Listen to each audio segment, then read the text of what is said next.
প্রাক ও ইসলাম পরবর্তী আরবের বিভিন্ন অবস্থা সম্পর্কে সহজেই ধারণা লাভ করা হবে।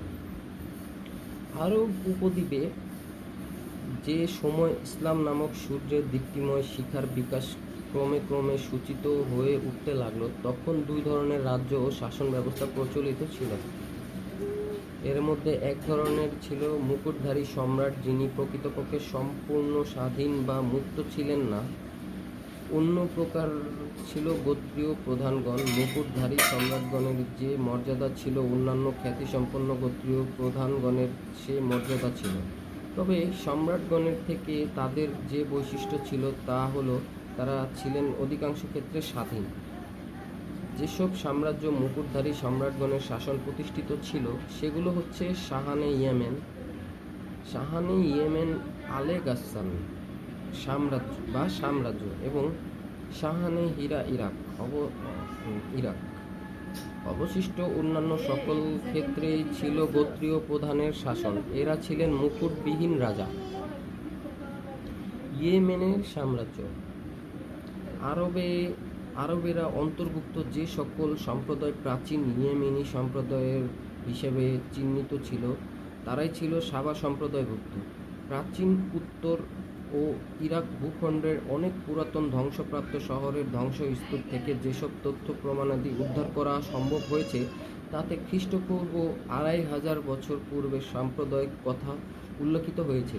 তাছাড়া খ্রিস্টপূর্বে একাদশ শতকে তাদের অভ্যুদয় সূচিত হয়েছিল বলে তথ্য প্রমাণাদি সূত্রে যা উল্লেখ করা হয়েছে তা ছিল অনুমান নির্ভর। গবেষণালব্ধ তথ্যাদির ভিত্তিতে তাদের জীবনযাত্রা সম্পর্কে যে ধারণা লাভ করা গেছে তা হচ্ছে নিম্নরূপ।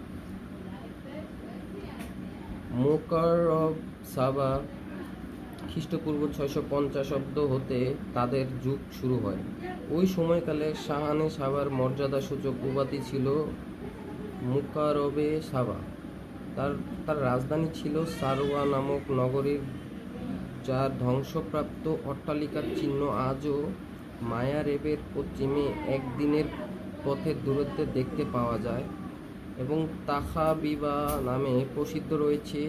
সেই যুগে মায়ারের যে বিখ্যাত বাঁধের ভিত্তি স্থাপন করা হয় তা ইয়েমেনের ইতিহাসে বিশেষভাবে উল্লেখযোগ্য। বিশেষ করে সে যুগে সাবা সাম্রাজ্যের এত বেশি বিস্তৃতি ঘটেছিল যে তারা আরবের অভ্যন্তরে এবং বাইরে বিভিন্ন স্থানে নতুন নতুন আবাস, শহর ও নগর গড়ে তুলেছিল। সাবা রাজা।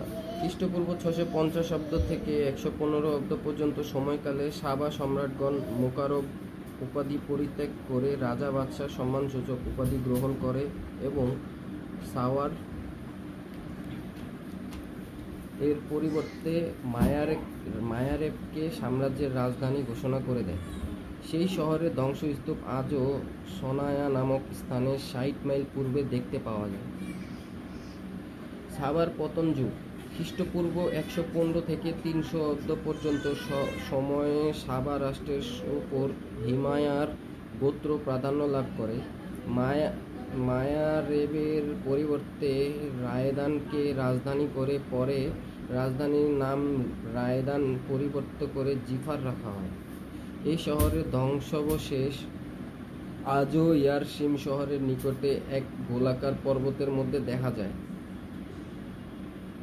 এই সময় থেকে সাবা সম্প্রদায়ের পতন শুরু হয়ে যায়।